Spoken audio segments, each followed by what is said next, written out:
Hello and welcome to Whisper to a Scream. This is our September 2018 broadcast, and we're calling it Autumn Leaves Begin to Fall edition. It's a time to gather your harvest and secure your resources for the winter. Now, that's meant to be a metaphor, meaning use your resources and talents to deal with all the situations that may come your way.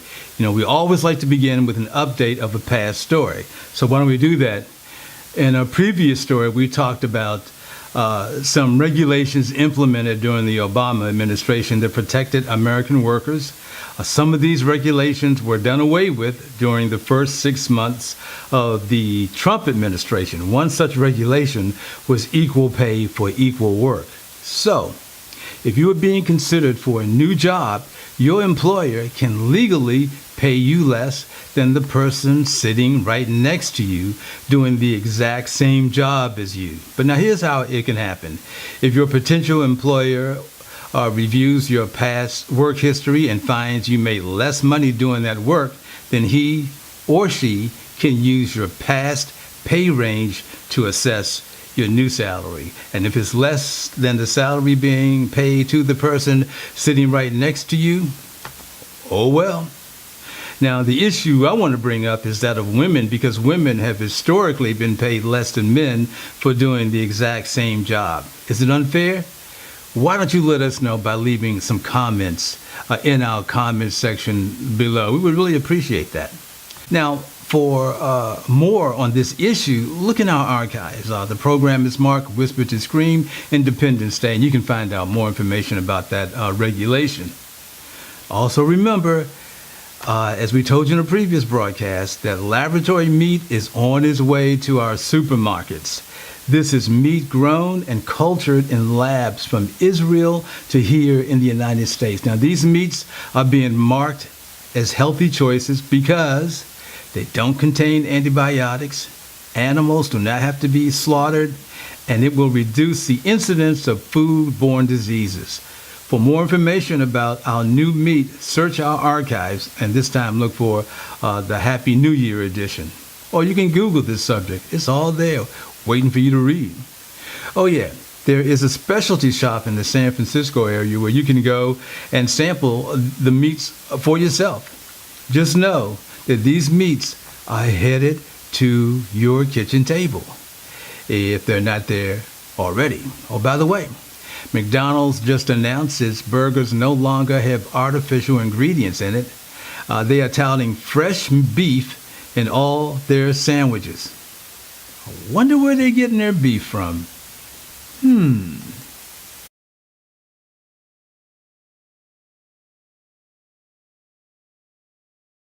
If you have been following us for more than a year, then you may be aware of one story that just affected me to my core.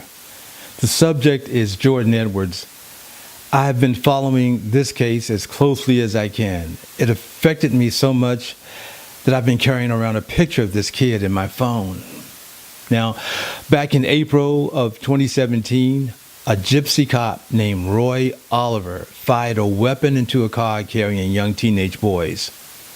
The boys had been at a party, and they were scattering from the area because the police had been summoned and the party was breaking up.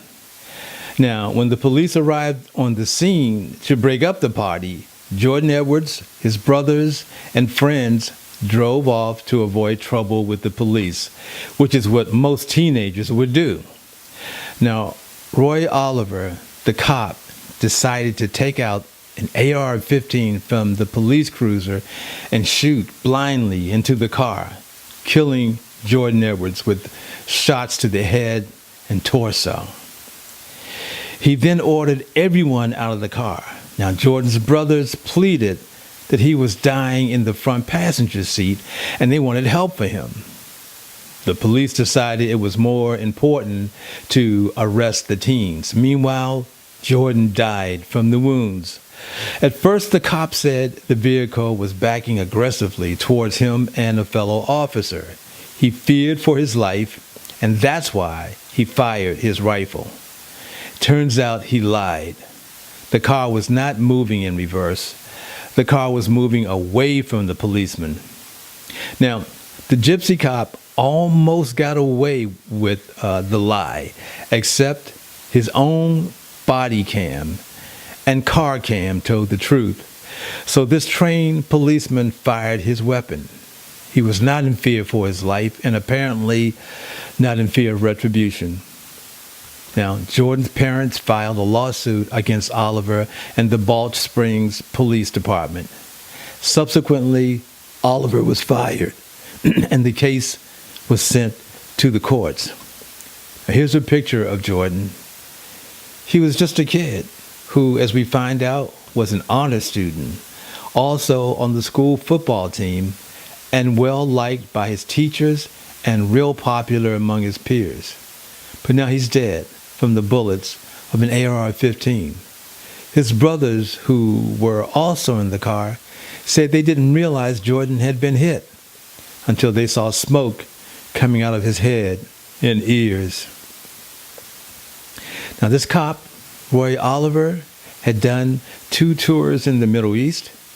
When he returned to the U.S., he found jobs in Texas, including being a cop in a nearby town before landing the job in Balch Springs, located near Dallas.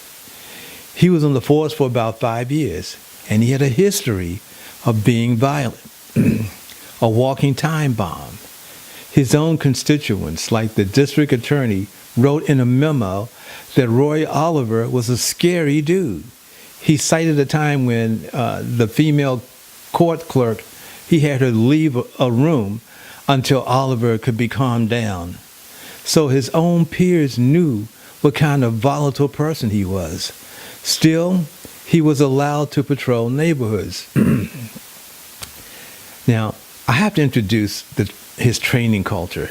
Take a look at a sergeant who was involved with Roy Oliver's training for the job of peace officer. Check this out. I put a toothpick in the crack. As officers are removing Stevenson's backpack, he mentioned spitting out a toothpick, and moments later, this happens. Don't pull away. You understand? You understand? All right, pull away. You understand? Don't pull away. Don't pull away. You get it? Do you get it? Yes, sir. Are you going to straighten up? Yes, sir. Because I ain't playing with you today. Do you understand? The sergeant using the taser is a supervisor.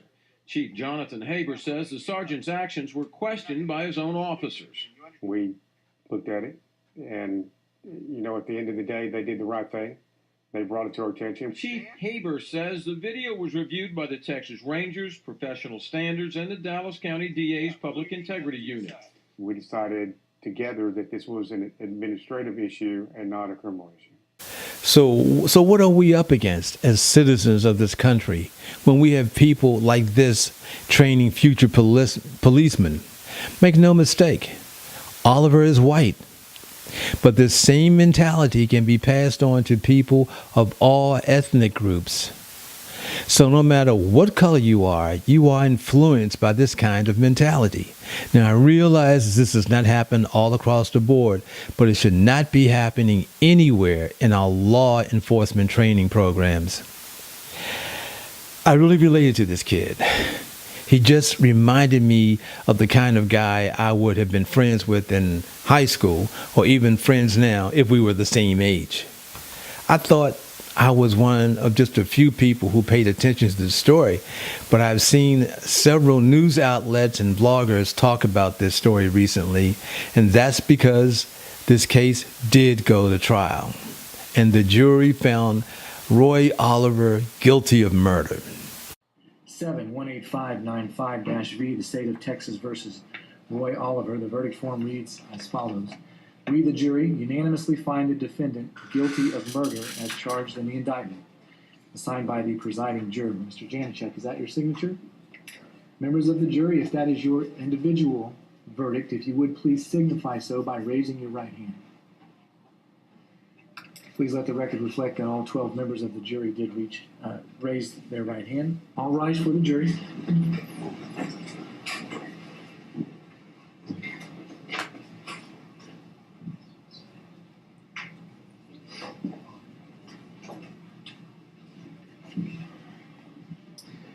So obviously you can see some emotion right now inside the courtroom. The judge earlier in the day, Judge Birmingham, had asked that there would be no outbursts when the verdict was read, but we do know now that Roy Oliver has been found guilty of murder. Now, he was sentenced to 15 years in prison with the possibility of parole in 7 years. Now, many thought he should have gotten life. But I just want to say that my prayers go out to the family of Jordan Edwards, his parents who born him, his brothers who have to live with that horror movie in their minds for the rest of their natural lives. Now, while the conviction won't bring back Jordan, it serves as a beacon of hope, because every citizen is entitled to equal justice under the law. And we all know that has not been the case. The minority community, meaning all the ethnic communities, have fought for this country, created inventions that we all enjoy, progressed our medical standards, built our financial solvency, and we have produced some of the finest citizens this universe has to offer. Jordan, as I am a man who carried your picture in my phone like you were a close family member, I sincerely pray the Creator be with you and all of us. And so now we must go on.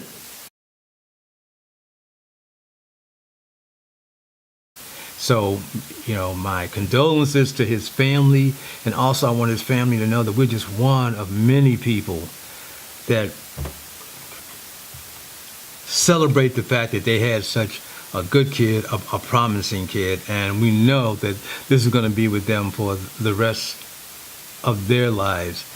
But I can guarantee you it's going to be with many of us for the rest of our lives, because we cherish that. So,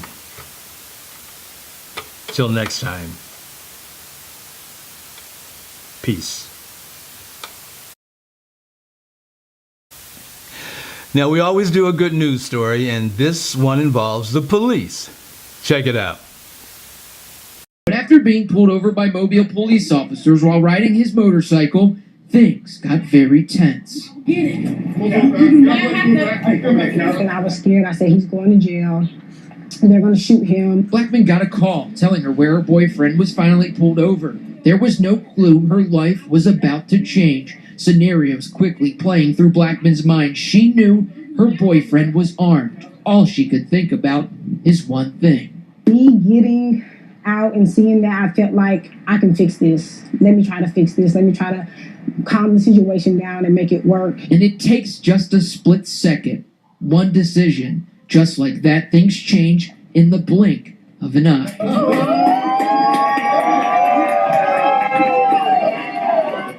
First thing they're going to think is, oh, we got another young black male finna get killed by 2 police officers.